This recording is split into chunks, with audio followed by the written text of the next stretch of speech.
To begin the evening, we'll present the 2011 Lifetime Athletic Achievement Award to Paul Cruz.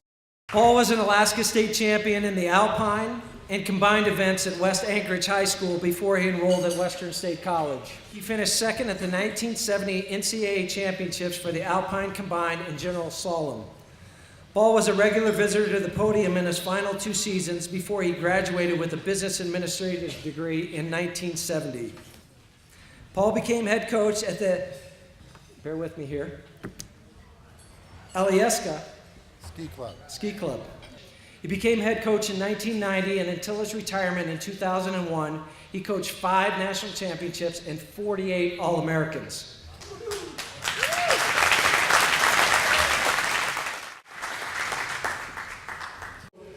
I want to talk about Western State. I'm sure any one of you has had a professor that really rang your bell. I wanted to learn. It was great. And he was so good that you'd get to his classroom early every day to get the front row so you could soak it all up. And I want to thank him right now, right here, right tonight, because he's still here. 45 years later, after I sat down in my first history class at Western State College, Dwayne Vandenbush is still here. There he is, Dwayne. Stand up, Dwayne. And thank you, Mountaineers.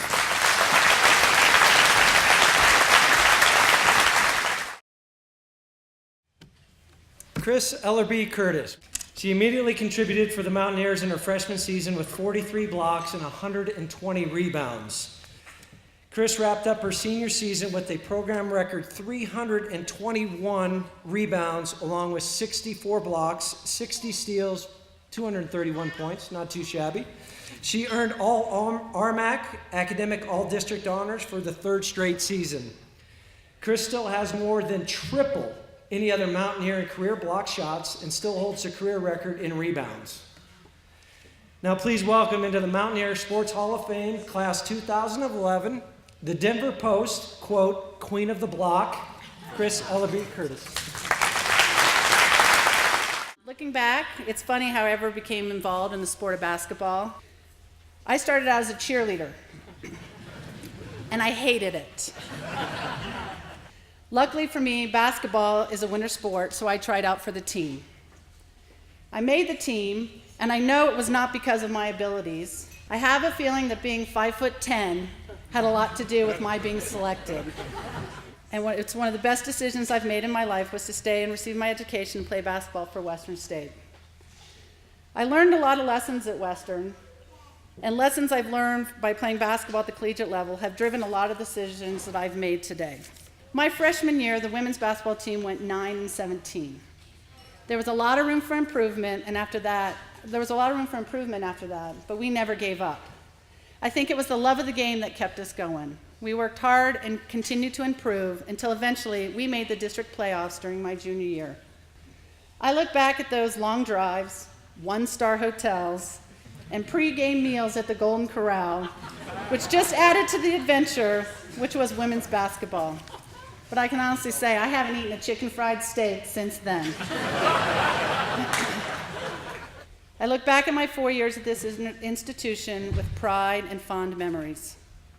This award only seals the fact that I made the right choice in coming to Western State and playing women's basketball. Thank you.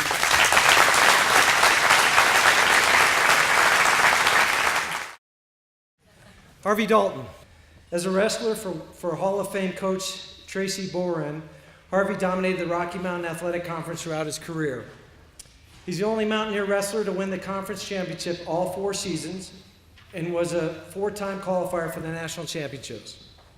After graduation, Harvey returned to his high school alma mater as a freshman team coach, and in 1979 began a 20-year career as a head varsity coach. His teams won 5 Wyoming 4A state championships, finished runner-up twice, and won 6 regional titles. Harvey coached 32 state champions, 22 runners-up, and 69 more of his athletes placed before he retired in 1999. And tonight, we welcome Harvey Dalton into the Mountaineer Sports Hall of Fame class of 2011. Thank you. Never in my wildest dreams did I ever think that I would be returning to Western State to receive such a prestigious honor. But seriously, I believe that in order to be successful in life, a person must have a support group. I found that and had that support here at Western. The support came from the student body, the community of Gunnison, the faculty of Western State, assistant coaches, and teammates, a couple of which are here. I've had some great memories, many stories from my years here at Western. Another trip home from New Mexico, and I had a toothache from hell. When we arrived in Gunnison, Tracy and I, we put the weenie wagon away in the garage in the south end of Taylor Hall, and then it was off to the dentist. Tracy, he had called the dentist without me knowing a thing about it. And at 2:30 in the morning, I'm having a tooth pulled, and Tracy's at my side. After wrestling my match at the 1975 NCAA tournament, I was approached by Coach Chuck Patton of the University of Northern Iowa, at which time he asked me if I would be interested in coming to Iowa to wrestle for him as a senior. Think about it for a while, were his words. He said, I've talked to Tracy about you, and it's okay, whatever your decision. As Chuck started to walk away, I stopped him and thanked him for the offer, but I cannot. I told him that I owe Tracy Bora and Western State my last year of eligibility. He understood that totally. I must tell all of you that I dearly cherish the opportunity to wrestle and represent Western State from coast to coast and border to border. It was truly a dream come true and a wonderful ride for me. In conclusion, I'm very proud, extremely honored, and I must admit, very humbled to join such an elite group as a member of Western State's Hall of Fame. Thank you all.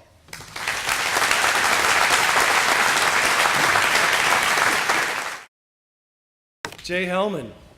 Jay was an all Los Angeles City first team student athlete who attracted the attention of legendary coach John Wooden at UCLA, and he spent 2 years playing for the Wizard of Westwood. Jay ended up playing behind some guy named Bill Walton at UCLA and ultimately transferred to Santa Clara to complete his eligibility and finish his English degree. Jay found Western State College. Like many great coaches, the transition was a process. Jay's first season, 2-26. The next year got better though. He went 13-15, and then during the 1991-92 season, he took the Mountaineers to the NAIA National Tournament in Kansas City. In 1993, Western State won the RMAC Championship, set a program record with 25 wins, and advanced to the NCAA Division II North Central Regional Tournament. He maintained a 100% graduation rate among his players and wouldn't allow the conference championship banner to be displayed until the final player earned his degree in 2001.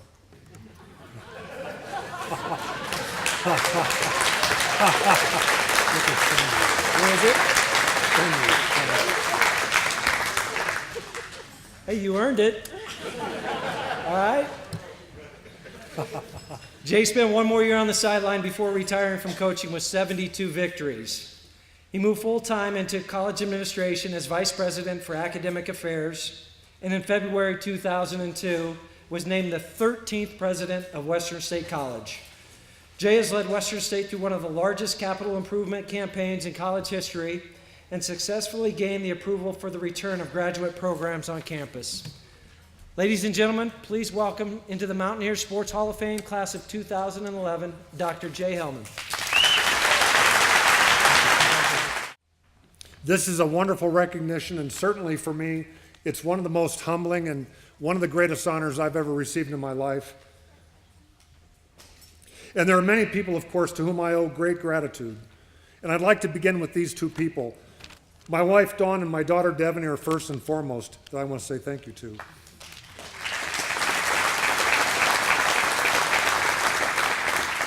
Well, as many of you know, my coaching career at Western started on a pretty dubious note. In my first season, we broke the school record for most consecutive losses. Things had gotten much better for me and for Mountaineer basketball. We made 2 appearances in national tournaments, and we won a district title and an RMAC title along the way. So one would ask, what happened? and this leads me to more words of thanks. So what happened in this turnaround was first and foremost the support of the Western State community and the Gunnison community. And second, I think the big turn was that I got a little smarter and I hired a brilliant young assistant coach. So what I realized was that sitting on the bench between Jim Russell and Greg Schick, there was no way I could get it wrong. And the only rule we had on the bench was, I told Schick and Russell, I said, you guys just keep talking to me. Anything comes into your head that you think is worthwhile, just keep talking. I'll make the decision, but I want you guys to feed me information all the time. And this is working pretty well for my presidency too. I tell Celeste, my executive assistant, I tell my vice presidents, the bottom line is don't leave it to the meathead. Just keep talking to him and see if he can sort it out. Then of course there's the players. And at this point I'd like all you guys who are on my teams to come up on the stage and join me. Okay, so first to the guys from my first year, I want to say this again. Fellas from the first year, my bad. But I also want to say to the guys from the first year that despite the fact that we didn't post a lot of, in fact, we only posted one win really, besides the forfeit. You guys from that first year set the standard for effort, for class, and faith, I think, that created a foundation for your successors who went on to carry on the tradition and set records for wins and championships. To the guys from my years 2 through 5, I want to say you guys were remarkable in your determination, your sense of brotherhood, and your incredible poise under pressure. There was one RMAC coach that said to me years later about this group, these guys from years 2 through 5. He said, you know what, your guys were like pirates. They'd swagger into this hostile environment in our gym and they act like they owned the place. Our fans hated them. I respected them. So I want to say to you guys, I respect you guys too, and I'm so thankful, I'm so proud of the men that you've all become. I want to thank you too for coming tonight and sharing this event with me. Thanks, guys. Thank you all for this induction.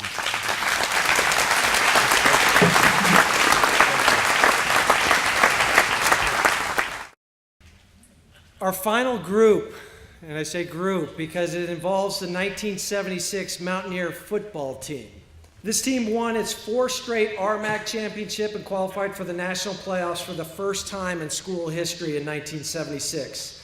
None of the team's conference games were close, with the Mountaineers outscoring their opponents an average of 34 points per game. The team gave up only 7 points in the final 4 games of the season while putting up at least 48 points on the scoreboard in each. 19 Mountaineers earned all conference honors, 5 were named All-Americans, and 6 have been inducted into the Mountaineer Sports Hall of Fame. This team still holds the program record for the team rushing performance, the best rushing defense performance, and set the conference record at the time for total offense in a game.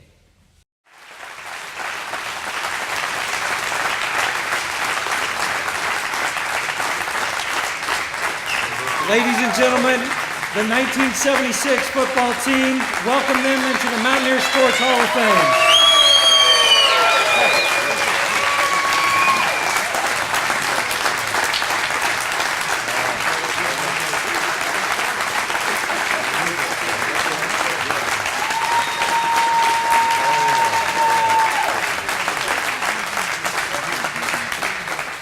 Speaking on behalf of the team is head coach Bill Noxon.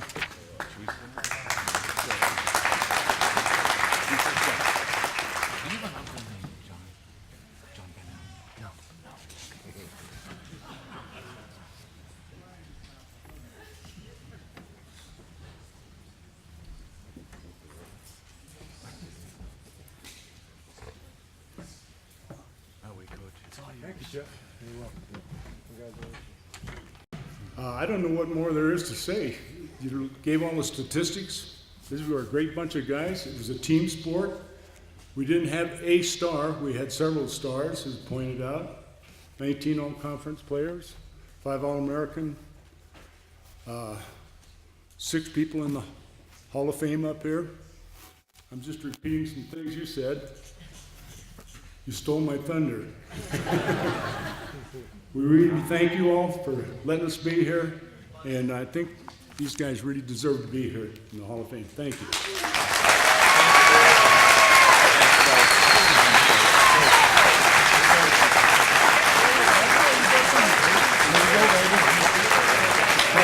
job. There was a lot said tonight as far as what this university and what this community means to each and every one of you out here. And I've had the privilege of traveling across the country, being in many states, many towns, many cities. And I can honestly say the community here, the way it embraces the college, is unlike anywhere I've ever been. And for that, you all should be proud of this school. And with that, I'd like to bring this 17th annual Mountaineer Sports Hall of Fame banquet to a close.